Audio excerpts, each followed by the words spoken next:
Okay. All right.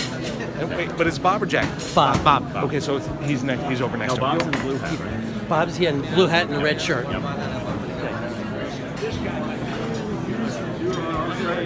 You're on our personal credit card. Do you have any room at this table? Holy shit! Do you have any room here? I don't believe it. Oh my God! We just saw this. Yeah. Take a look over here. Really? Yeah. Wow. Look at that. No kidding. Holy mackerel! What that?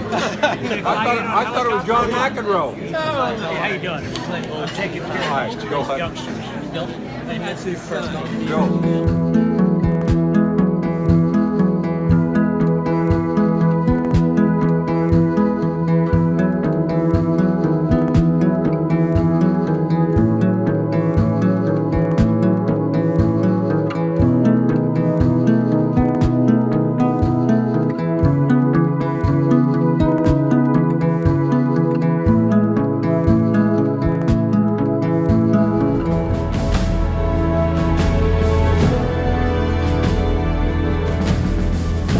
They served from the date which will live in infamy all the way to the longest day, the heroes of World War II, many of whom traveled to war across the ocean on ocean liners like the vessel we're aboard right now.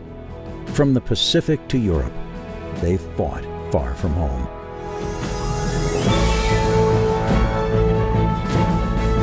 In a war that spanned the globe, lasted more than 2,000 days, and claimed a staggering 60 million or more lives around the world.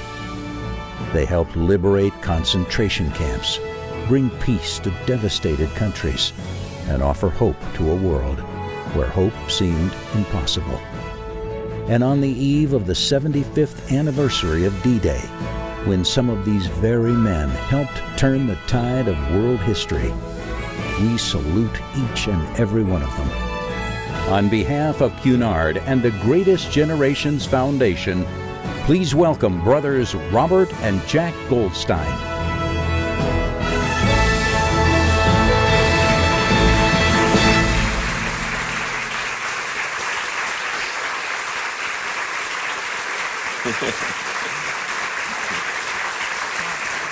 We'll have you.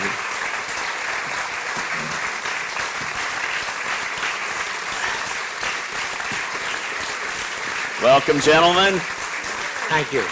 I should be clear about something. It's not triplets. There are only two brothers here, but we brought our friend Harold out because he too had a sibling in the war, and he's got a great story to share too. And so we have so many great veterans on the ship this week. We want to squeeze in as many as we can and get their stories out there for you. Who's enjoying hearing these stories this week, by the way? Okay.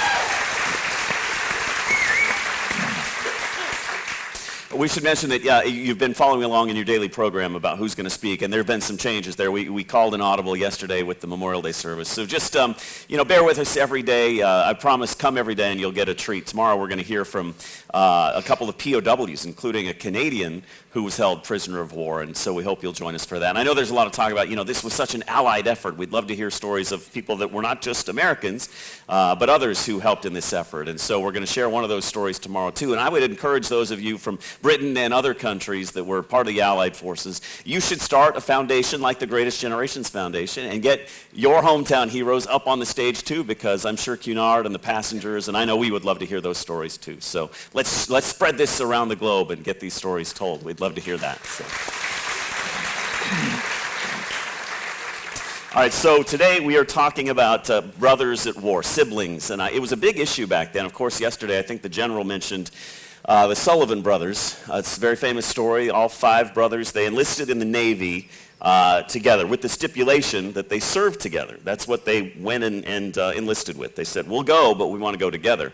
The Navy had a rule against that, but they didn't enforce it. It wasn't strictly enforced before World War II, really. So they all went in together, and they were all assigned to the same ship, the USS Juno, and it was torpedoed back in November of 1942.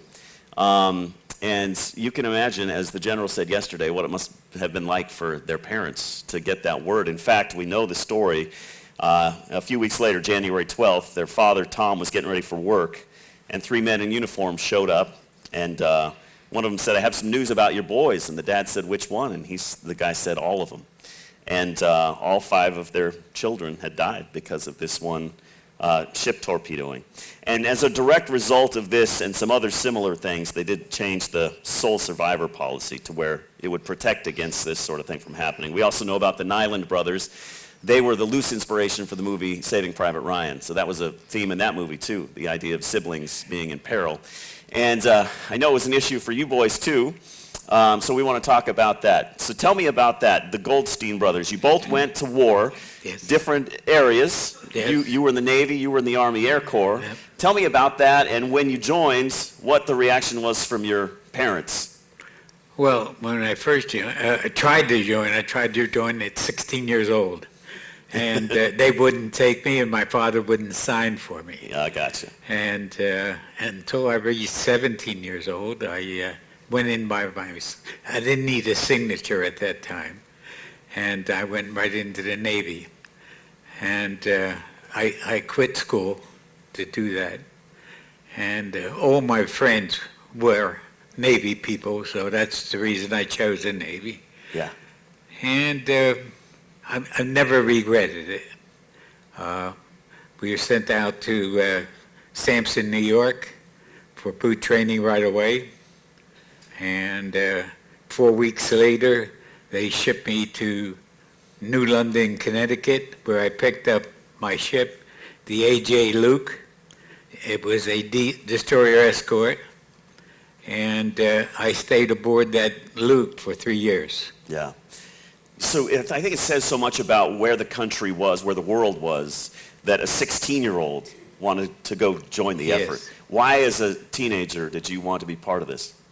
Well, I guess because everybody was going into it, Yeah. and we had some issues about America. We wanted to be part of it and help out. Yeah. So you decide to join the naval forces. Your brother decides to get up in an airplane, right, Yeah. Jack? Yep. Tell me about that.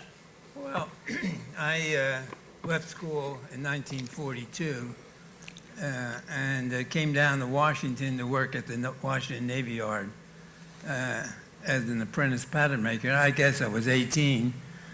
And a few months after I started working, I got my notice, a draft notice, and then right away I ran down to the Army Air Corps recruiting office and signed up for pilot training, took tests and signed up for pilot training. And that was in, I think, October. And they called me in December of 42 to go to basic training down in Miami, Florida. So, but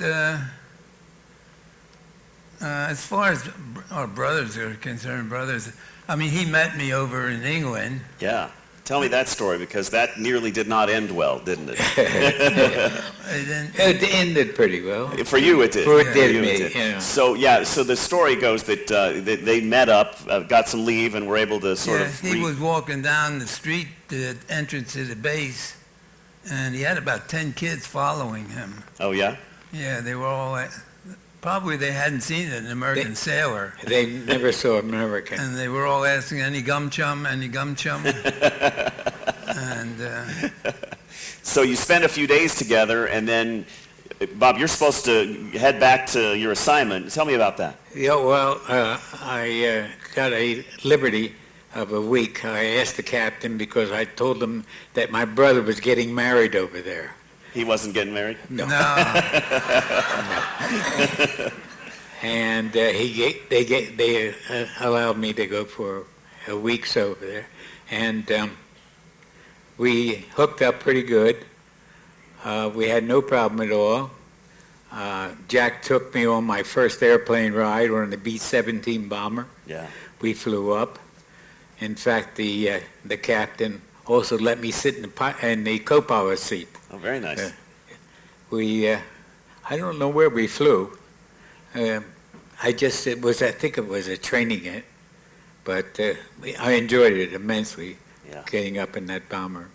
And so you were supposed to take a plane home. He'd made arrangements for you to get on a plane, but you Yeah. overslept. Yep. Tell me I about was that. supposed to go to Liverpool, pick up my ship at that port, and we were supposed to leave at, I think, 7 in the morning, I think it was, I don't somewhere remember. around in there, and I overslept, and the next thing I heard, that plane crashed. It was, I don't think it was shot down, was it? No, it crashed into the Isle of Man. Yeah, it crashed, and everybody was killed. Yeah. And Wow. so that taught me a lesson. I'll bet it taught you not to lie anymore about your brother getting married, Yeah, right. So you're 93 years old, right, Bob? Right. Your brother's 95. Live a long, healthy life, and I'm guessing you're going to be around for a whole lot longer. But I also think that the first night of this crossing, you nearly had a heart attack, didn't you? I did. Tell me I about did. that. Well, we were sitting at a dinner table, and we were having dinner, and all of a sudden somebody taps me on the shoulder, and I turn around, it's my son, Dr. Glenn Goldstein. if you Dr. could all Glenn stand up. Goldstein. So Dr. Goldstein surprised his father, didn't Right. he? He had no idea he was coming aboard the Queen Mary 2, so it's been a really nice week for them to get to share Right. time as father and son and uncle. Right. He wanted to make sure our health was protected. Yes, good. It's good to have a doctor in the family, Yeah, for right. sure. Well, let's talk about your parents. Bob and Jack, let's start with you. What was it like for them to have you both gone, serving your country? I'm sure they were worried sick. Oh, they certainly were, yeah. But those days, I believed that if every family had some sibling that was in the service, and they just joined in with the rest of them and hung the flag, the flag that it was 3 people, wasn't it? Well, it was 2 people. 2 of us were in the service at the same time. We had another brother that was in the Korean War. Yeah. And but there was 2 stars up there. They were very proud. I'm sure, yeah. Yeah. Do you remember the reaction when you got home and saw your parents for the first time, Jack? Not really, I don't remember. We flew back from England. Yeah. We landed in Iceland first, and then Goose Bay, Labrador, and then into Connecticut. And I don't remember, I know they gave us a 30-day leave, Yeah. and they gave us some 30 days worth of gasoline rations. Each of us Stamps. ration stamps to buy gasoline. You had to have a stamp to buy a gallon of gas. Yeah. And that's about all I remember. I'm sure your mother remembered it for the rest of her life. Well, Both. she did, yeah, I'm sure. So, Well, let's talk about the dangers of your jobs, because I know yours, Bob, was tough because you crossed the Atlantic like we're doing right now. You crossed Yes. it a few times. Yes. And you had a pretty crucial role in protecting some other ships, right? Tell me about that.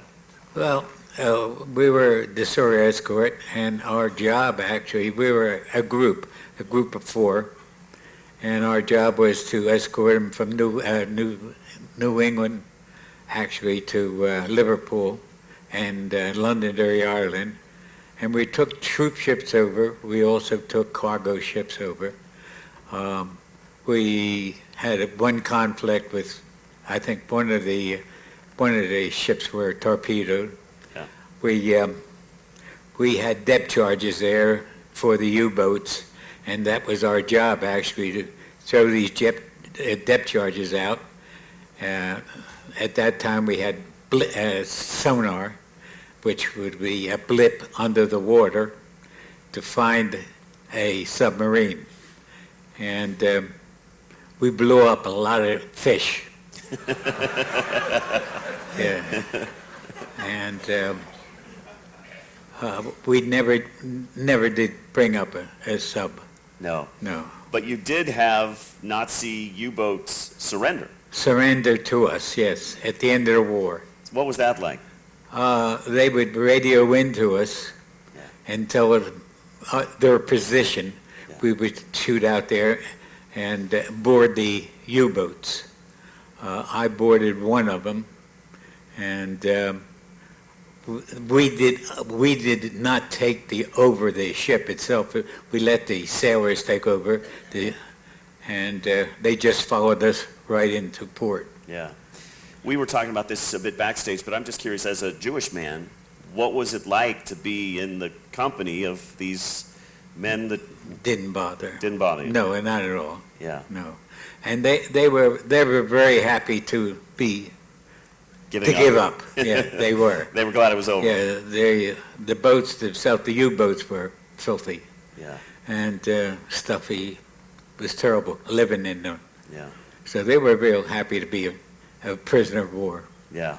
We talk about anti-Semitism. There was some of that even among... Oh, yeah. Tell me about that. Any issues? Not really, nothing big. Yeah. No. You said a couple scuffles? Just a couple of them. Yeah. Yeah, but Yeah. nothing large. Yeah. How about you, Jack? I never had any problems. The whole time I was in the Army, Good. never saw any, never heard any. Good. So- Glad to hear it. And Jack, you have some visual aids you brought with you, too. I know that you, as a gunner in a B-17, were sort of under the constant threat of being shot down, and they prepared you for that, right? Oh, yeah. What do you have here with Well, you?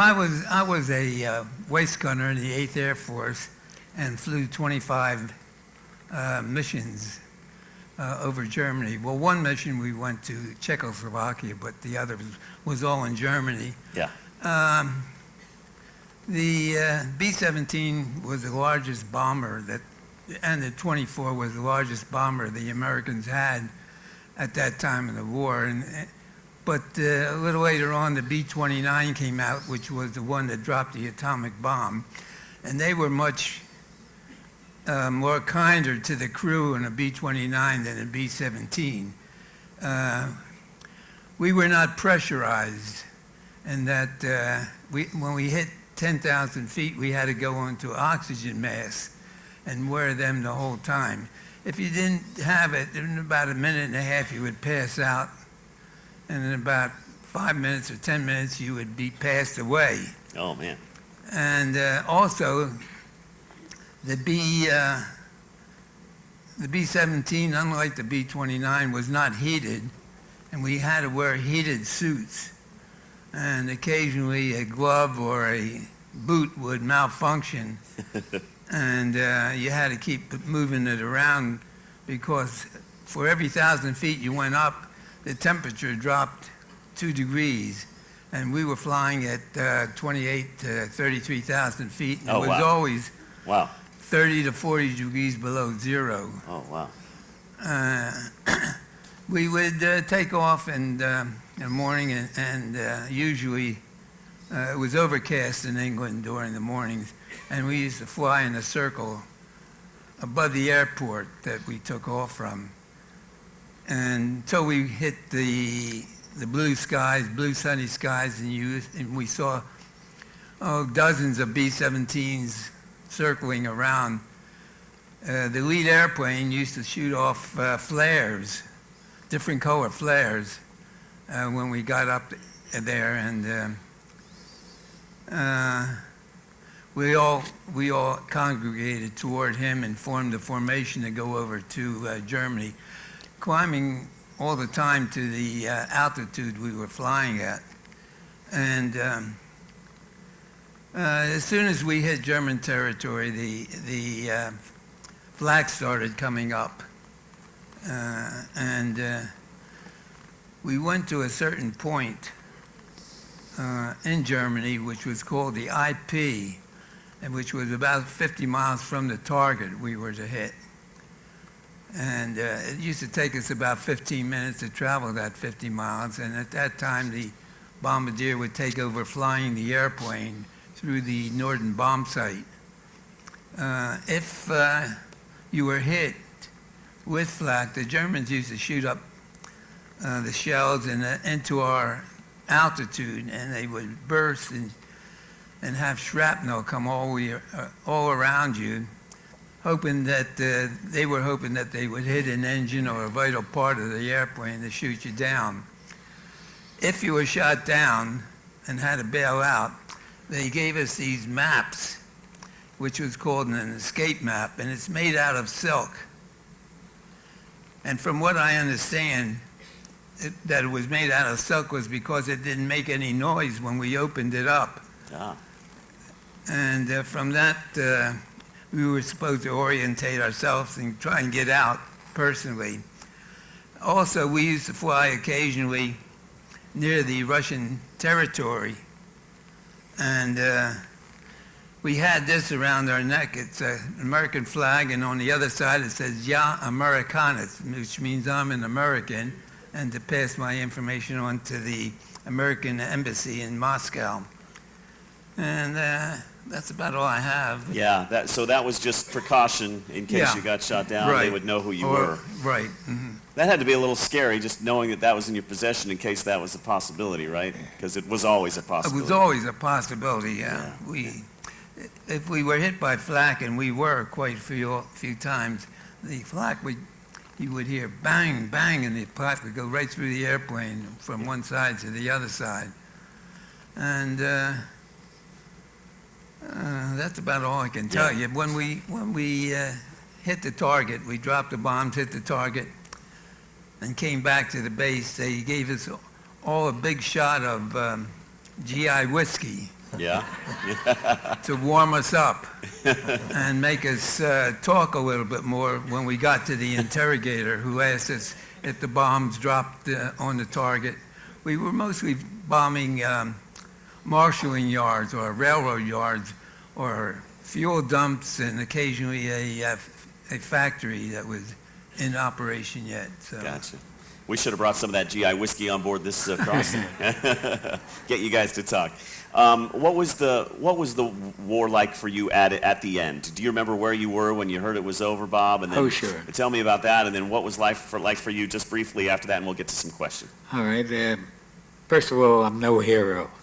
And these guys are all heroes, these other fellows. I think you all are. No doubt about it. Every one of you. I didn't see that type of killing and so forth. But the war was, it taught me a lot. I grew up. And I enjoyed the service. I did. I thought they treated us very well. And that's about it. After the service, I came out, met my wife, been married for 71 years now. Nice. So, and like the other fellow said, that as long as I said, yes, dear, everything would be all right. That's right. I'm seeing a theme here. It certainly seems to work. And where were you when you found out the war was over? I was in Boston. I was in Scotland, actually, when the war in Europe was over. Yeah. And then we came back to convert to a radar picket in Boston, Massachusetts. And we were going to be shipped out to the Pacific after it was completed. And thank goodness it was over by the time the ship was ready to go. Yeah. And in Boston, we were at VJ Day at Boston. And it's about it really. It must have been something to be alive then and to see that all come to an end. We celebrated pretty good. I'll bet so. Lots of GI whiskey that day, no doubt. Yeah. We have a few minutes left, and I wonder if any of you folks have some questions. We can bring up the house lights, and if our Vietnam vets can man the microphones, we'll happily get some answered for you. And if there's one that you maybe didn't get in yesterday that we can have one of our other veterans answer, we can probably squeeze that in too. So, and again, in a few minutes we'll depart here, but if you would be so kind as to let the veterans leave first, they'll head straight to the lobby by the staircase here on the second floor, and then you can happily go chat with them. They'd love to hear from you. I think we've got a question over there in the, no, I'm sorry, we do not. Anybody got a question? Over here, yes, sir. It's on. Is this working? Yes. This isn't a question. My dad was in the Navy in the 30s. Yeah. He was in the shipyards in Oakland, and when you said the last day, he told me once when VJ Day came, there was a roar, and there were about 10,000 hard hats in the bay. Everybody walked off the job. That would have been something to see, no doubt about it. Can't imagine what was going through the minds of these young folks. Who else has it? Well, there's one over here in the second row. My father was a Beaufighter pilot in the Royal Australian Air Force in Borneo. At the end of the war, he was about to go on a charge of Tokyo, and the atom bomb saved his life and a lot of other lives. Yep. And my grandfather was in Changi for 3.5 years, and no one knew whether he was dead or alive. Yeah. And I'm wondering if anyone here was in Changi I could talk to about that, because I don't really know what it was like there. In the prison camp? Prison camp, Yeah. yeah. He's talking about the Changi POW camp over in, was that Singapore? Is that where that was? Yeah. I don't know that anybody in this group was in there. We do have a couple POWs who will be speaking. You guys were in Europe, though, right? Yep. So nobody there. I've been to that prison camp actually in Singapore. It's where the Singapore airport is now. So not much is left, but it was a brutal place where a lot of people were basically starved to death, and it was not good. And these guys endured some pretty rough conditions, and we'll hear more about that from the European angle tomorrow. And I know Harold, who's going to speak, says that surprisingly the Germans were fairly humane, and they adhered to the Geneva Convention and that sort of thing. So we'll hear more about that tomorrow too. Anybody else have a question? Yes, sir. I do. My dad was a B-25 pilot in the Pacific. He flew Marianas and Okinawa. By that time of the war, there wasn't any Japanese fighter opposition. Oh, yeah. So I wanted to ask Jack what it was like to try and defend against attacking Luftwaffe fighters. I only saw they attacked us twice with ME-109s. They come in head first at us. And I did get a few shots off, but the third time was a ME-262, which was a jet, and I had never seen one before or heard of him. And he just came through our formation so fast I never even had a chance to aim the gun at him. He came through so fast I didn't see any. But I was over there most of the time during the latter part of the war, and we had P-51s guarding us or flying with us to get rid of the Luftwaffe. So as I say, I only ran into him those 3 times. Only 3. Only 3. 3 too many, if you ask me. Anybody else have a quick question? Yes, sir. Yes. Can you hear me? Yes. Comment. I visited Normandy 5 years ago for the 70th. Yeah. It's a fantastic experience. Those of you who are going, it's you're in for quite an amazing experience. But one of the things that I noticed, couldn't help noticing, is that there are hundreds of reenactors. Yeah. These are people who are dressed in World War II uniforms, and they have pup tents and so on. It's quite a sight to see. Yeah. And there was one guy actually who was driving a tank. So I engaged him in conversation. I said, "How did you ever get that through airport security?" He said, no, I keep that here. Yeah. I have another one back home in Texas. Yeah. It's true, yeah. If you do make your way to Normandy next week, you'll see it, and there are tens of thousands of them. And I think it says something about this generation of men that, 75 years later, they've got a bunch of younger men who want to be them or are acting like them. I think it says a lot about the character and quality of guys like those who are sitting on this stage today. So let's thank these guys so much for their service and this chat today. Bob, Jack, Harold, thank you so much. That's that right there, Jack.